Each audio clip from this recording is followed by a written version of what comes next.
Dyer, Gibson, Hardeman, Hardin, Yeawood, Henderson, Madison, McNary, and Weekly. High wind warning in effect until 7 a.m. Central Daylight Time this morning. What? Northwest winds 25 to 35 miles per hour with gusts up to 60 miles per hour. Where? Portions West Tennessee, East and Northeast Arkansas, and the Missouri Boot. When? Until 7 a.m. Central Daylight Time this morning. Impacts.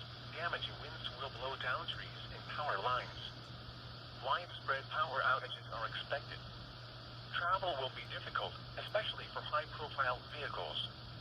People should avoid being outside in forested areas and around trees and branches.